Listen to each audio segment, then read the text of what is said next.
Olá, meus alunos do 8º ano, tudo bem com vocês? Espero que vocês estejam bem.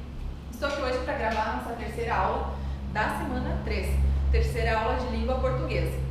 Nós ainda vamos trabalhar um pouquinho a unidade 8 do volume 3, da página 36 do livro didático. Então peguem lá e acompanhem a explicação.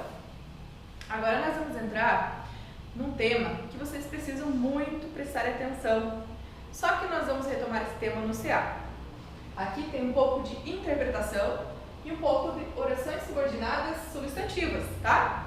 Vai ficar vago porque a explicação do livro didático, ela não retoma especificamente esse assunto, ela vai explicando durante as questões. Mas lá na aula de orações subordinadas substantivas do CA de vocês, vai ser especificamente sobre esse assunto, caso vocês não tenham entendido ainda. Página 36. Práticas de reflexão sobre a língua. Orações subordinadas substantivas. Algumas palavras entraram em desuso e foram substituídas por outras. Converse com um colega a respeito de palavras novíssimas que ele tem ouvido nos últimos tempos. Por exemplo, a palavra crush. É uma palavra nova, não é? A palavra que vocês falam, chipo, acho que é chipo, você conhece alguma coisa assim, também é uma palavra nova, né? Então, sobre isso que vocês vão refletir, né? Complete o período a seguir com a informação que obteve de seu colega. Claro que vocês não conversaram com os colegas, vocês apenas refletiram, porque aí vocês estão em casa. Vão anotar ali. Recentemente, você anota o nome de vocês, que no lugar do nome do colega. Ouvi as palavras. Quais palavras novas que vocês ouviram recentemente? Anote aqui. Tranquilo de fazer essa, né? Questão C. Analisando o período que você completou, percebe-se que o verbo ouvir é transitivo direto, intransitivo, transitivo indireto, transitivo direto, indireto. O período que você completou é o período acima, com o nome de vocês. Por exemplo, eu poderia colocar assim: recentemente eu ouvi as palavras tal. Lembrando que eu ouvi, até o verbo, surge uma pergunta na nossa cabeça. Eu ouvi? Ouvi o quê? E quando surge aquela pergunta, e quando o complemento é sem preposição, tem aquele complemento chamado objeto direto. Lembra lá da transitividade verbal? Então vamos revisar isso também. No período que acabou de criar, como os complementos podem ser classificados? Os complementos são classificados como objeto direto, porque o complemento sem preposição. Objeto indireto, complemento com preposição. Objeto indireto, objeto direto e indireto. Complemento com e sem preposição. Vamos lá lembrando das nossas aulas do primeiro e segundo bimestre, tá? Na página 37, pessoal. Questão 2. Observe as frases a seguir e compare-as. Recentemente, Júlia ouviu a palavra crush. Você ouviu que tal roupa era um coqueluche? Vocês já ouviram isso? Isso é um termo bem antigo, né? Uma gíria bem antiga. Em qual desses períodos o complemento do verbo ouvir é outra oração? Explique sua resposta. Tá, então agora nós vamos entrar na questão de período. Período e oração. Uma oração com 2 períodos se chama período composto, porque é composto por 2 períodos. Então ali o segundo tem 2 verbos. Se tem 2 verbos, 2 períodos. Então é a segunda oração. Quais são os verbos, professora? Quais são? Ouviu e era, né? Então, tem 2 verbos, 2 orações no período composto. Agora, nós vamos entrar na questão da oração subordinada. Oração subordinada é uma oração que precisa de outra para fazer sentido. Se separar ela, não faz sentido sozinha nenhuma das orações. Para ser oração subordinada, precisa ter 2 períodos, tá? Precisa ter uma oração principal e a outra oração subordinada, porque a subordinada complementa o sentido da oração principal. Do que você está falando, professora? Vamos para os exemplos. Vamos pegar o exemplinho ali do box.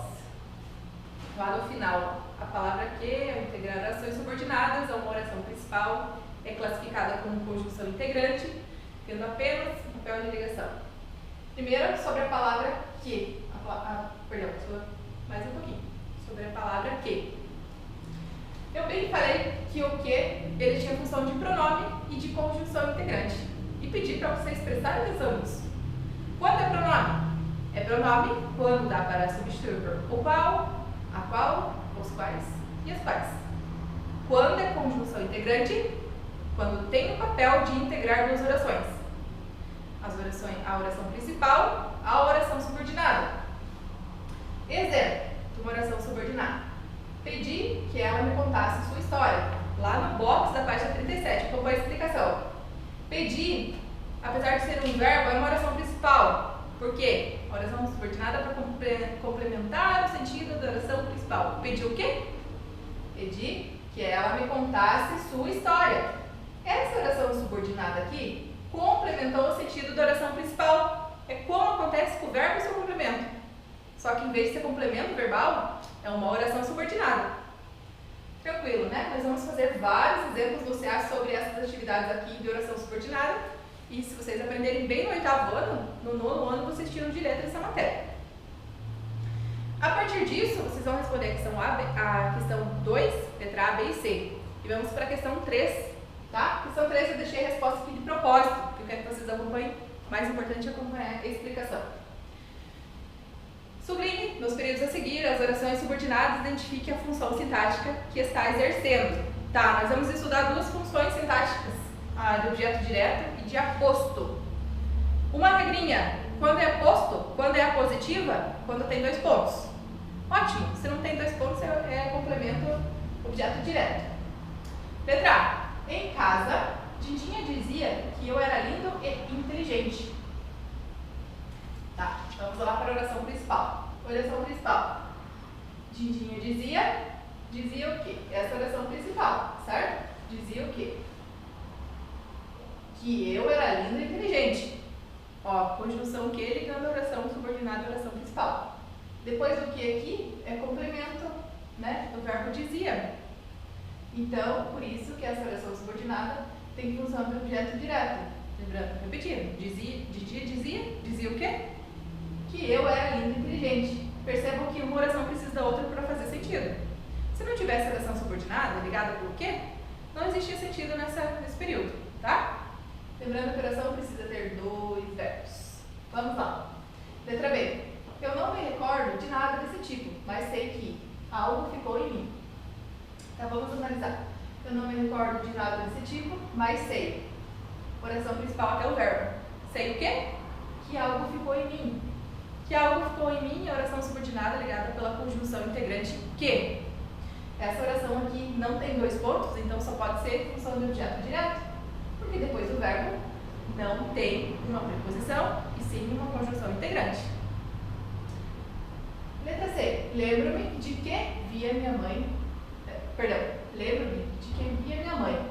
Vamos lá para a oração principal e até o verbo. Nesse caso aqui, lembro-me, né? Lembro-me de quê? De que via minha mãe. Essa oração aqui completou o sentido da primeira. Perceberam? E sempre tem 2 verbos. A oração principal tem um verbo e a oração subordinada tem outro. Se não tiver, não tem 2 orações. Questão D. Identificava-me visualmente com o Jairzinho. Era um dos poucos negros da TV. Agora sim. Lembra lá do aposto explicativo que nós estudamos no primeiro bimestre? Esse aposto explicativo vai fazer parte desse conteúdo. Se tem 2 pontos e está explicando algo, a oração subordinada é a positiva. Tem função de aposto. Macete. Se tem 2 pontos, é a positiva. Tem função de aposto. Se o verbo, surge aquela perguntinha depois do verbo, e tem a conjunção que complementa o sentido desse verbo, é a função de objeto direto ou de objeto indireto, se tiver preposição. Tranquilo, né? Beleza, então. Aí, depois dessa explicação, vocês vão realizar a leitura do box quadro cinza e vão responder a questão 4. E nós vamos lá para a página 38, onde tem mais um resuminho lá, com um quadro bem explicativo aqui, para dizer o que é oração subordinada, substantiva, objetiva direta. É o nome dela, né? Quando ela tem função de objeto direto. Oração subordinada, substantiva, objetiva direta. Indireta, quando ela tem função de objeto indireto. E aposto, oração subordinada, substantiva, apositiva. Tá? Então esse é o nome quando ela tem determinada função sintática. Beleza? E quando é para analisar a função sintática, é para analisar isso. Exemplo. Em seu diário, Carolina contou que não se relacionava bem com os vizinhos. Então, nós temos a primeira oração aqui. Primeira oração, oração principal. Principal de primeiro. E a segunda oração complementa o sentido da primeira. Na primeira oração diz assim: em seu diário, Carolina contou. Daí surge a pergunta: contou o quê? Que não se relacionava bem com os vizinhos. Tá? Então, essa tem a função depois do verbo do objeto direto, porque depois do verbo tem uma conjunção integrante que dá sentido à primeira oração e complementa o sentido dela. Segundo exemplo. Carolina desconfiava de que os maridos tomavam a vida das mulheres ainda mais... Nossa Senhora. Carolina desconfiava de que os maridos tornavam a vida das mulheres ainda mais difícil. Perdão por esse erro. Vamos lá. Oração principal é a primeira oração. Como que eu sei identificar a primeira oração? Qual que é a primeira oração que tem o primeiro verbo? Carolina desconfiava. Desconfiava é o primeiro verbo. Oração principal, Carolina desconfiava. Aí surge a pergunta. Desconfiava de quê? De que os maridos tornavam a vida das mulheres ainda mais difícil. Essa oração subordinada, que é a segunda oração, ela complementa o sentido da primeira. Porque se não existisse ela, ficaria vago, surgia uma pergunta, e uma pergunta que não seria respondida. Tranquilo, né? Por que ela é uma oração subordinada ao substantivo objetiva indireta? Porque o complemento é um objeto indireto, porque depois do verbo tem uma preposição. É aí que está a importância de estudar a transitividade verbal. E aposto, que é a positiva, né? O jornal queria apenas isto, 2 pontos. Que Carolina fizesse sucesso. Então, nós temos aqui a primeira oração, o jornal queria apenas isto, também fica vago, né? Precisa de uma outra para explicar. Isto o quê? Que Carolina fizesse sucesso. Quando tem 2 pontos, função de aposto explicativo, a positiva. O aposto é o mais fácil, né? Tem 2 pontos, é a positiva, mais fácil de identificar. A partir dessa explicação, vocês vão fazer a questão 5. E vamos lá para a questão 6. A 6 também eu vou deixar que vocês façam sozinhos, né? E na página 39 tem mais um quadro explicativo que eu gostaria que vocês acompanhassem. Vamos lá então. Nesse quadro vai falar sobre a pontuação das preposições. Lembrando que não existe vírgula entre sujeito e predicado. Mais uma coisa que vocês vão lembrar.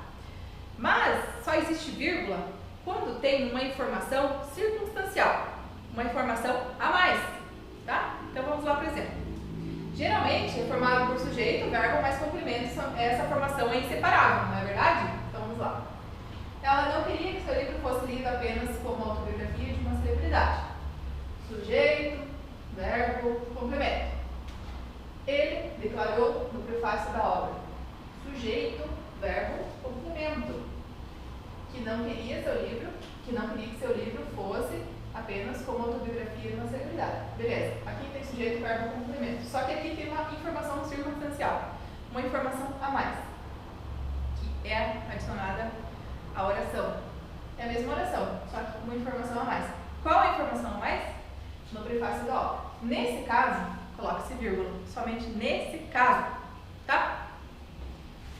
Outros exemplos, ali embaixo. Lázaro Ramos estudou teatro no bairro da Federação. No bairro da Federação, vírgula, Lázaro Ramos estudou teatro. Essa informação é mais. Lázaro Ramos, vírgula, no bairro da Federação, vírgula, estudou teatro. Então, essas informações circunstanciais podem ser separadas por vírgula, tá? A vírgula também é empregada para separar elementos com a mesma função sintática. Os alunos estudaram biografia, vírgulas, autobiografia, vírgula, notícias e charges. Aí não tem como não colocar vírgula, aí vocês sabem que tem que colocar, né? Só não separou ali sujeito e predicado, que é o mais importante. Os professores leram as biografias, as autobiografias e os comentários sobre elas. E os comentários, faltou um S ali no livro. Mas tudo bem, acontece esses errinhos até no livro, né? Beleza, então vocês vão fazer até a página 39. Não, acho que até a página 41. Até a página até a página 39, daí nós terminamos a live. Beleza? Depois dessa explicação, para não ficar muita coisa, página 36, 37, 38 e 39 do livro didático. Retomaremos na live e vou corrigir as questões.